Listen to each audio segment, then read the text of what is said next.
तो देखो बच्चों, हमारा जो यूनिट चल रहा है और ये है सरफेस केमिस्ट्री।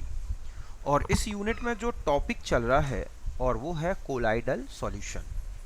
आज हम कोलाइडल सॉल्यूशन की प्रॉपर्टीज इनको डिस्कस करेंगे। ओके, तो फिर स्टार्ट करते हैं। और सबसे फर्स्ट जो इसकी प्रॉपर्टी है ये है हेट्रोजीनियस नेचर। तो देखो बच्चों, जो कोलाइडल स्टेट है आप जानते हैं कि इसमें टू फेसेस होती हैं, जिनमें से एक है डिस्पर्सन मीडियम और एक क्या होती है, डिस्पर्स्ड फेस।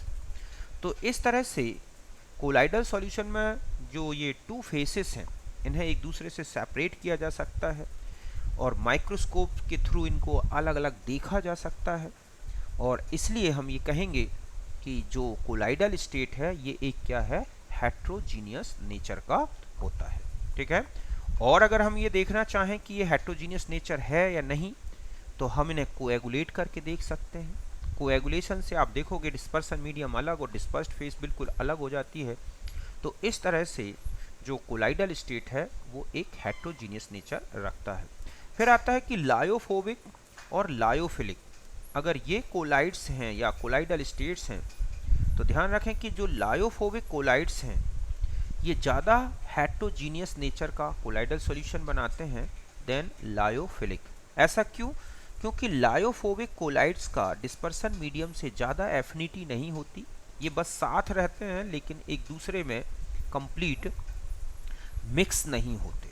और इसलिए जो लायोफोबिक कोलाइड्स हैं वो लायोफिलिक कोलाइड्स से कहीं ज़्यादा हेट्रोजीनियस नेचर शो करते हैं। तो ये बात समझ में आ गई कि कोलाइडल सॉल्यूशन, यही लिखा है कि colloidal state consist of two phases, dispersion medium and dispersed phase. और फिर ये लिखा है lyophobic colloids are more heterogeneous than lyophilic colloids. और इसका रीजन मैंने आपको बता दिया कि जो लायोफोबिक कोलाइड्स होते हैं उनका सॉल्वेंट या डिस्पर्सन मीडियम के प्रति ज़्यादा एफिनिटी नहीं होती, इसलिए वो उससे ज़्यादा इजी गोइंग मिक्स नहीं होते उसमें। ओके। फिर हम आ जाते हैं, नेक्स्ट है कॉलीगेटिव प्रॉपर्टीज़। तो देखो बच्चों, कॉलीगेटिव प्रॉपर्टीज़ अगर हम देखें तो हम जानते हैं कि ये जो प्रॉपर्टीज़ होती हैं ये सॉल्यूशन में जो सॉल्यूट पार्टिकल्स होते हैं उनके नंबर पर डिपेंड करती हैं। अगर एक ट्रू सॉल्यूशन लिया जाए और एक कोलाइडल सॉल्यूशन लिया जाए तो ट्रू सॉल्यूशन में नंबर ऑफ पार्टिकल्स ज़्यादा होंगे, ऐसे में इनकी कॉलीगेटिव प्रॉपर्टीज़ ज़्यादा होंगी। लेकिन अगर हम कोलाइडल सॉल्यूशन की बात करें तो कोलाइडल सॉल्यूशन में जब कोलाइड पार्टिकल बनता है तो बहुत छोटे छोटे से जो पार्टिकल्स होते हैं वो एसोसिएटेड हो जाते हैं और ऐसे में सॉल्यूशन में नंबर ऑफ पार्टिकल्स कम हो जाएंगे। और कम हो जाने के कारण जो कोलाइडल स्टेट है उसकी जो कॉलीगेटिव प्रॉपर्टीज़ हैं वो ट्रू सॉल्यूशन के रिस्पेक्ट में काफ़ी कम होती हैं। जैसे आप देख सकते हैं सोप या डिटर्जेंट, अगर हम सोप और डिटर्जेंट का स्मॉल क्वांटिटी में सॉल्यूशन बनाएं तो एक ट्रू सॉल्यूशन बनेगा और उसकी कॉलीगेटिव प्रॉपर्टी अगर आप मेजर करोगे तो आपको काफ़ी हाई मिलेंगी। लेकिन अगर जरा सा कंसंट्रेशन और बढ़ा दी सोप की और वो CMC से ऊपर पहुंच जाए तो एकदम से कोलाइडल सॉल्यूशन बनेगा। और कोलाइडल सॉल्यूशन बनते ही एकदम नंबर ऑफ पार्टिकल्स एकदम कम हो जाते हैं और कॉलीगेटिव प्रॉपर्टीज़ की वैल्यू में एक अब्रप्ट चेंज आ जाता है, एकदम से कमी आती है। तो इस तरह समझ गए आप कि जो कोलाइडल स्टेट है उसमें कॉलीगेटिव प्रॉपर्टी कम होंगी देन ट्रू सॉल्यूशन की। बात समझ में आ गई। फिर नेक्स्ट आता है हमारा मैकेनिकल और काइनेटिक प्रॉपर्टीज़। तो देखो बच्चों, मैकेनिकल और काइनेटिक प्रॉपर्टीज़ ये रिलेटेड है किससे, कोलाइडल पार्टिकल के मूवमेंट से। यही लिखा है कि related to movement of colloidal particles. और इनमें हमें एक ही डिस्कस करनी है और ये है ब्राउनियन मूवमेंट। तो देखो, ब्राउनियन मूवमेंट का मतलब क्या है कि जो कोलाइडल पार्टिकल्स होते हैं ये पूरे सिस्टम में डिस्पर्सन मीडियम में एक जिगजैग मोशन शो करते हैं। जिगजैग मोशन मीन्स टेढ़ी मेढ़ा यहाँ वहाँ दौड़ते रहते हैं।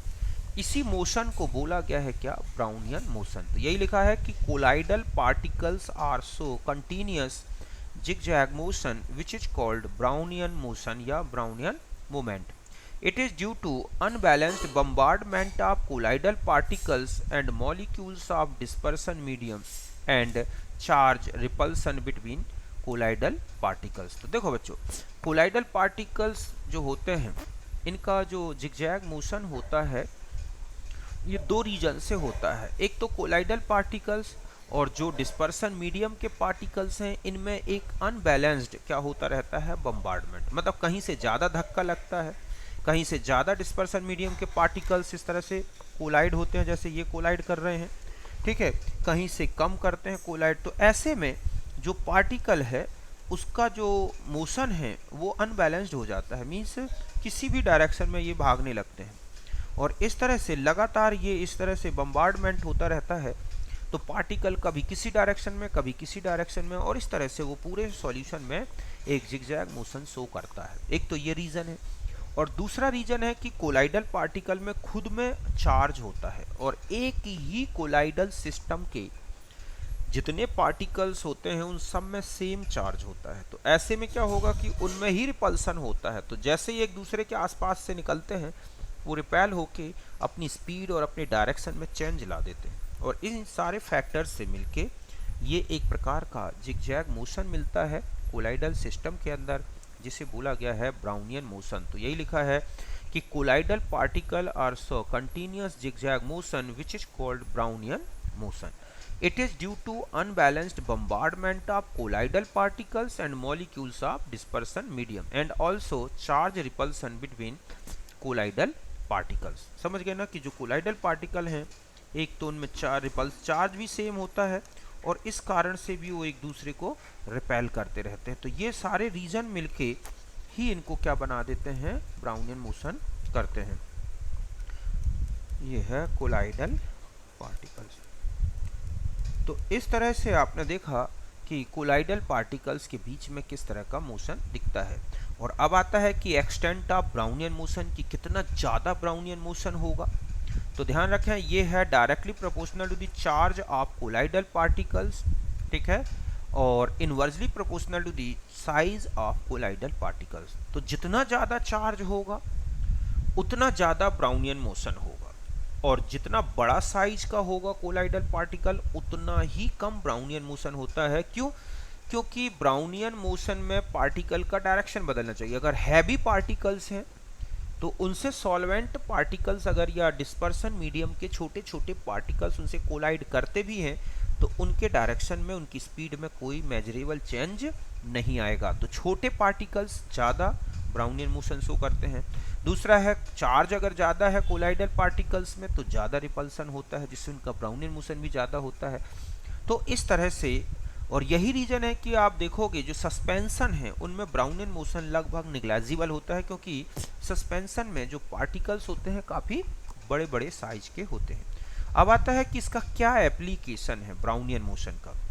तो देखो बच्चों, Brownian motion has stirring effect. एक प्रकार से ब्राउनियन मोशन के कारण पार्टिकल पूरे मीडियम में बिखरे रहते हैं, फैले रहते हैं, स्टरर करते रहते हैं, और यही जो इफेक्ट है, ठीक है, does not permit the particle to settle and no, ठीक है, and so responsible for the stability of sol. कि ये जो इनका ब्राउनियन मोशन है इसके कारण जो कोलाइडल पार्टिकल हैं उनमें ग्रेविटी का ज़्यादा इफेक्ट नहीं पड़ पाता और वो सेटल डाउन नहीं होते।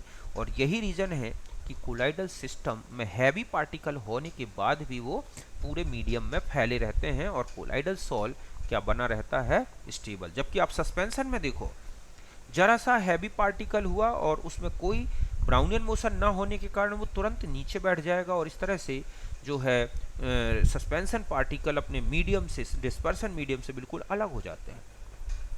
तो इसका मेन इम्पॉर्टेंस, तो मतलब हम ये कहें कि जो सिग्निफिकेंस है, ठीक है, कि सिग्निफिकेंस क्या है इसका, तो सिग्निफिकेंस जो यही है ब्राउनियन मोशन का, ठीक है, कि ये कोलाइडल सिस्टम को स्टेबल बनाए रखते हैं। समझ गए ना कि अगर ये मोशन ना हो कोलाइडल पार्टिकल पर ग्रेविटी का इफेक्ट पड़ेगा और वो तुरंत क्या होगा, सेटल डाउन हो जाएगा। तो यहाँ तक बात क्लियर है कि zigzag motion of colloidal particle in dispersion medium is called Brownian motion. Brownian इसलिए बोलते हैं कि रॉबर्ट ब्राउन ने सबसे पहले इसको ऑब्जर्व किया था, एक पोलैन ग्रेन को, ठीक है, सस्पेंशन बना के, और उस पर देखा था ये ब्राउनियन मोशन, उसी के नेम पे पड़ा ब्राउनियन मोशन, और ये स्टेबिलिटी प्रोवाइड करता है। ब्राउनियन मोशन जो है कोलाइडल पार्टिकल के चार्ज के डायरेक्टली प्रोपोर्शनल है और साइज के इनवर्सली प्रोपोर्शनल। ओके, अब हम आ जाते हैं टिंडल इफेक्ट। तो देखो बच्चों, टिंडल इफेक्ट जो है एक्चुअली क्या होता है कि देखा होगा कि अगर कोलाइडल सॉल्यूशन में कोई लाइट बीम जाती है तो उसका पाथ विजिबल दिखाई देता है।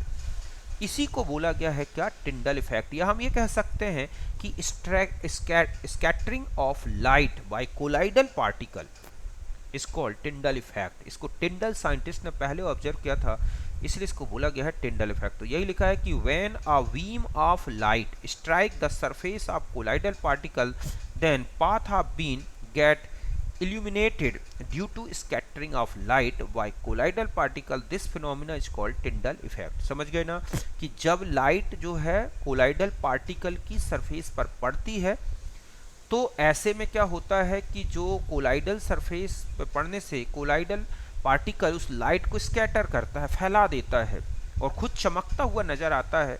तो इसी को बोला गया है टिंडल इफेक्ट कि when a beam of light strike the surface of colloidal particle then path of beam get illuminated, मतलब जो जैसे पाथ में जा रही है लाइट वो पथ हमें चमकता हुआ दिखाई देता है।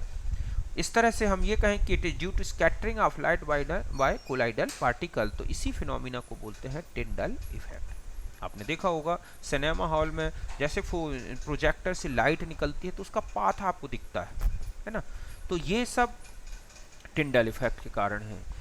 जो स्काई का ब्लू कलर है वो भी टिंडल इफेक्ट के कारण है। तो इस तरह से अब आता है कि टिंडल इफेक्ट कब मिलेगा, अच्छा मीन्स उसकी क्वालिटी एक हाई ऑर्डर का टिंडल इफेक्ट ऑब्जर्व करने के लिए क्या कंडीशन जरूरी है। तो देखो पहला है कि the diameter of colloidal particle is not much smaller than wavelength of light, कि जो लाइट वेवलेंथ जो लाइट उस कोलाइडल सॉल्यूशन में एंटर हो रही है उसकी वेवलेंथ से जो कोलाइडल पार्टिकल्स हैं उनकी साइज बहुत छोटी नहीं होनी चाहिए।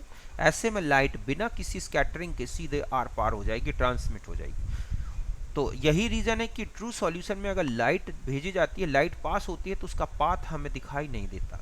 लेकिन कोलाइडल सॉल्यूशन में कोलाइडल पार्टिकल के जो डायमीटर होता है वो काफ़ी बड़ा होता है और ऐसे में लाइट कंप्लीट जो है ट्रांसमिट ना होके और बल्कि कोलाइडल पार्टिकल उस लाइट को एब्जॉर्ब करके खुद चमकने लगते हैं और लाइट को स्कैटर करते हैं। तो पहला यही है कि जो लाइट आ रही है उसकी वेवलेंथ और जो कोलाइडल पार्टिकल है उसकी डायमीटर में ज़्यादा डिफरेंस नहीं होनी चाहिए, मीन्स लगभग बराबर होनी चाहिए। दूसरा होता है रिफ्रैक्टिव इंडेक्स। तो ठीक है, तो देखो दूसरी कंडीशन है कि द रिफ्रैक्टिव इंडिसेस या index of dispersed phase and dispersion medium differ greatly in magnitude. ये कह रहा है कि जो डिस्पर्सन मीडियम है वहाँ पर लाइट की वेलोसिटी और जो डिस्पर्स्ड फेस है उसमें लाइट की वेलोसिटी, इन दोनों का डिफरेंस काफ़ी होना चाहिए। मींस डिस्पर्सन मीडियम में और डिस्पर्स्ड फेस में लाइट की वेलोसिटी का काफ़ी डिफरेंस होना चाहिए, तभी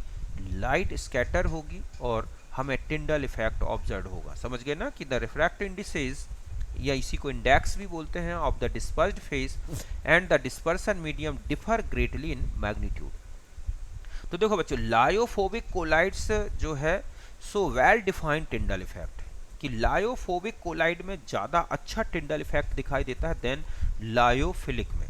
ऐसा क्यों? क्योंकि लायोफोबिक कोलाइडल सिस्टम ज़्यादा हेट्रोजीनियस होता है और हेट्रोजीनियस होने के कारण आप देखोगे डिस्पर्स्ड फेस और डिस्पर्सन मीडियम के जो रिफ्रैक्टिव इंडेक्स हैं उनमें काफ़ी डिफरेंस हो जाता है, काफ़ी डिफर हो जाते हैं।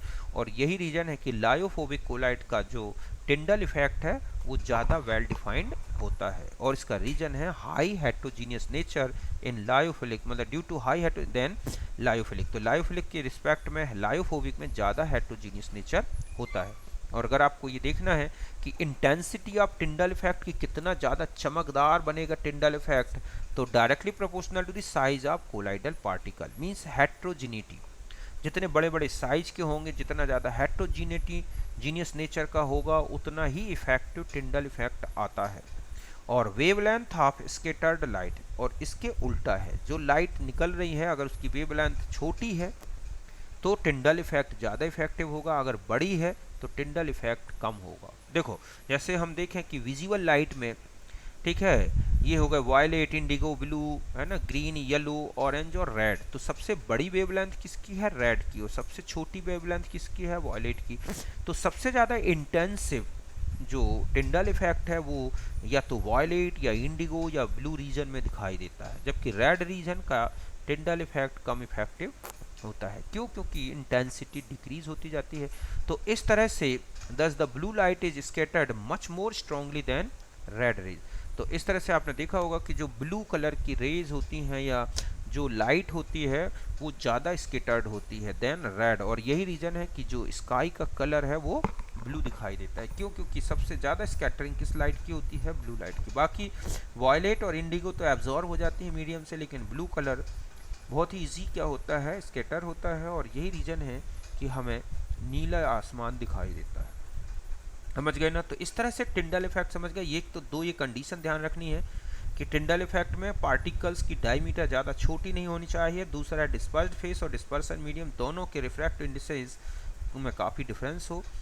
इस तरह से लायोफोबिक कोलाइड ज़्यादा अच्छा टिंडल इफेक्ट देते हैं देन लायोफिलिक। इसका रीजन है high heterogeneous nature in lyophobic colloids. और अगर इंटेंसिटी की बात की गई है तो जितनी छोटी वेवलेंथ उतनी ज़्यादा इंटेंसिटी, और जितना बड़ा कोलाइडल पार्टिकल साइज, जितना ज़्यादा हेट्रोजीनियस नेचर, उतना बेस्ट टिंडल इफेक्ट। फिर आता है darkness of colour of colloidal particle और scattering light directly proportional to the size of colloidal particle. वहाँ भी दिख रहे हैं आप कि साइज अगर ज़्यादा बड़ी है तो ज़्यादा इफेक्ट टिंडल इफेक्ट आएंगे, और जितनी छोटी वेवलेंथ होगी उतनी ज़्यादा इंटेंसिटी, उतना गहरा कलर आएगा।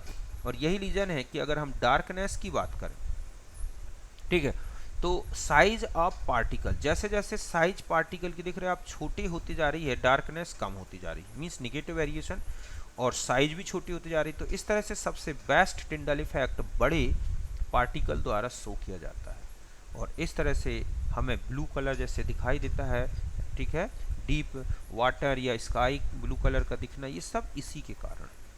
अगर हम आते हैं तो ये था हमारा टिंडल इफेक्ट के कारण। फिर आते हैं एप्लीकेशंस। तो देखो एप्लीकेशंस में एक तो यही है कि बहुत सारी फिजिकल जो फिनोमिनाज हैं उनका हम एक्सप्लेनेशन टिंडल इफेक्ट से कर सकते हैं, जैसे blue colour of sky and deep sea water. तो रीज़न यही है कि जो ब्लू कलर की वेव्स हैं उसका स्कैटरिंग ज़्यादा होता है, और यही रीज़न है कि ये हमें ब्लू कलर के दिखाई देते हैं, चाहे वो स्काई हो या सी वाटर।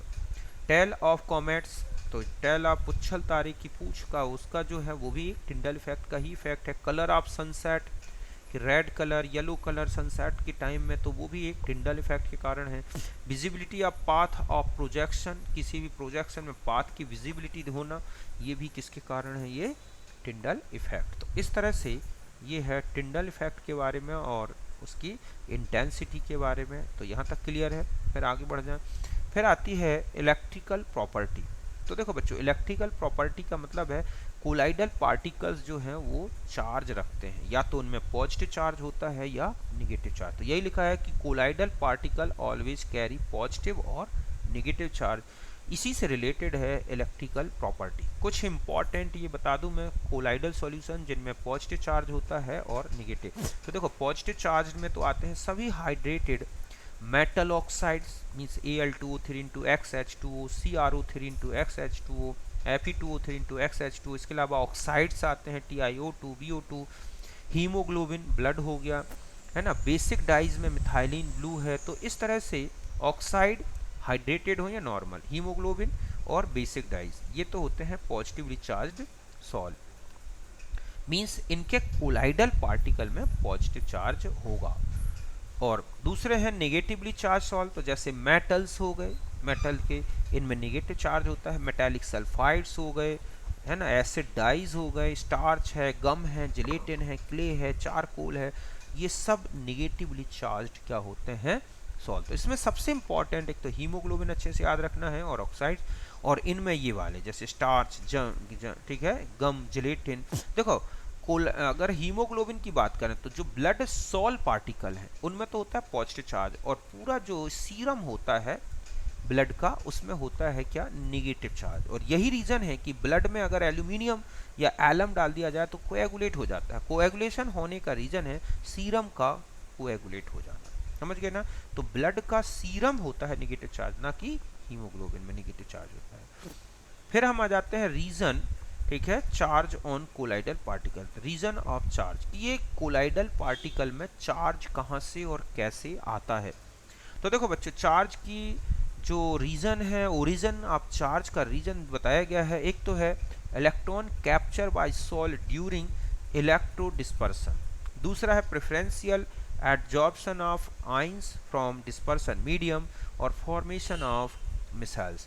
तो सबसे इंपॉर्टेंट जो होती है थ्योरी दी गई है चार्ज की, और वो है प्रेफरेंशियल एडजॉर्प्शन ऑफ, ठीक है, आइंस। तो देखो बच्चों, कोलाइडल सॉल्यूशन में जब हम जानते हैं कि पेप्टाइजेशन मेथड यूज होती है, तो जब हम एक फ्रेश प्रेसिपिटेट लेते हैं और उसमें एक पेप्टाइजर डाल के या इलेक्ट्रोलाइट डाल के जब उसका कोलाइडल सॉल्यूशन बनाते हैं, तो आपने देखा कि जो आयन कोलाइडल पार्टिकल में और जो इलेक्ट्रोलाइट में कॉमन होता है वही एडजॉर्ब हो जाता है, और उसी के कारण कोलाइडल पार्टिकल में कोई ना कोई चार्ज दिखता है। Means two or more ions are present in dispersion medium, then the ion common with colloidal particle preferentially adsorbed on colloidal particle surface। और इसी के कारण जो पार्टिकल कोलाइडल पार्टिकल की सरफेस में एडजॉर्ब होगा, उसी के कारण कोलाइडल पार्टिकल में चार्ज आता है। जैसे AgNO3 में Ki मिलाया जाए तो पहले मिलेगा Agi का प्रेसिपिटेट, लेकिन Ki आपने एक्सिस में ले रखा है,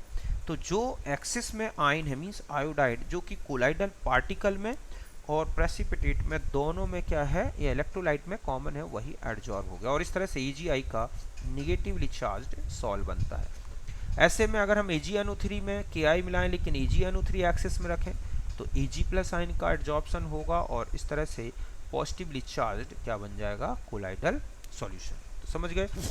AlCl3 को NaOH में रखा जाए और AlCl3 को एक्सिस में लें तो एल्यूमिनियम आयन एडजॉर्ब होंगे, और NaOH को एक्सिस में लें तो OH माइनस आयन एडजॉर्ब होंगे, और इस तरह से कोलाइडल पार्टिकल में कोई ना कोई चार्ज डेवलप हो जाता है। इसके अलावा मिसाइल फॉर्मेशन में आपने देखा था कि कोलाइडल पार्टिकल में जब मिसाइल बनते हैं तो उनका जो निगेटिव या पॉजिटिव चार्ज वाला टर्मिनल होता है वो पेरिफेरल पोजीशन में आ जाता है, मीन्स सरफेस में आ जाता है।